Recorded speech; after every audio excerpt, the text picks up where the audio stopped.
Hello दोस्तों, तो कैसे हैं आप सब? स्वागत है मेरे हिंदी शॉर्ट हैंड डिक्टेशन में 150 शब्द प्रति मिनट के स्पीड से। स्टार्ट।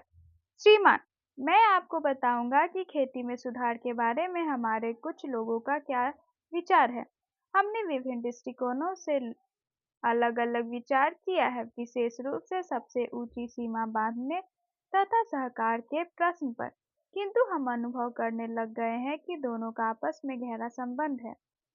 अगर हमारे देश में बड़े-बड़े फार्म होते तो यह कल्पना की जा सकती है, भले ही आप इससे सहमत ना हो, कि उनका कार्य संचालन दक्षता से होता और उत्पादन भी बहुत बढ़ सकता और साथ ही साथ आधुनिक तौर तरीकों का विस्तार हो सकता। भारत की मूल समस्या यह है कि यहाँ जोत की भूमि छोटी है और टुकड़ों में बटी है। साधारण तौर पर मैं कहूँ कि यह 1, 2 या 3 एकड़ है। इतनी छोटी जोत की भूमियों से हमारे किसान केवल अपना काम भर चला सकते हैं, लेकिन आधुनिक तौर तरीकों को अपनाने में बहुत कम प्रगति करेंगे।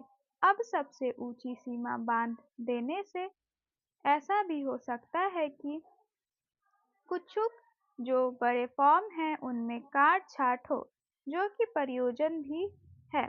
अगर आप चाहते हैं कि प्रगति हो और आधुनिक तौर तरीकों का प्रचलन हो, तब तो ये जो अनगिनत छोटे-छोटे फॉर्म हैं इनको सहकारी ढंग से चलाना है, जिससे कि वे आधुनिक उपायों का लाभ उठा सकें।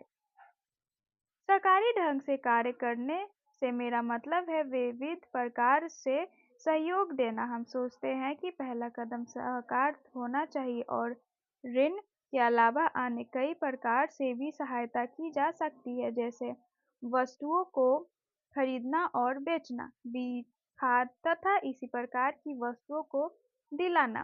दूसरा कदम है धीरे धीरे बीच वाले आदमी को हटा देना।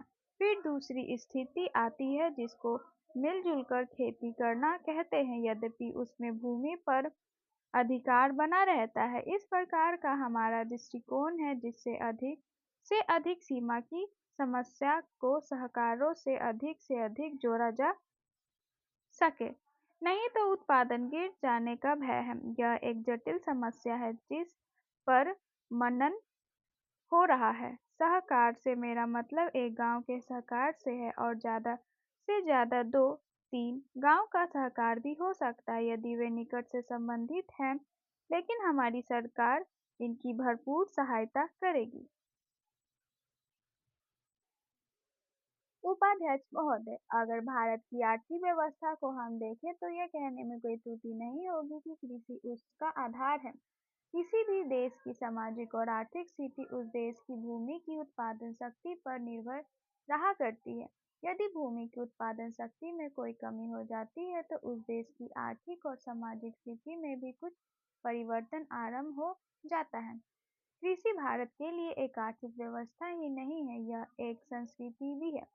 जो लोग आंदोलन में विश्वास रखते हैं, इनको पता ही होगा कि जितने भी आंदोलन इस देश में होते हैं वे समाज के नाम से, धर्म के नाम से, जाति के नाम से या राजनीति के नाम से होते हैं।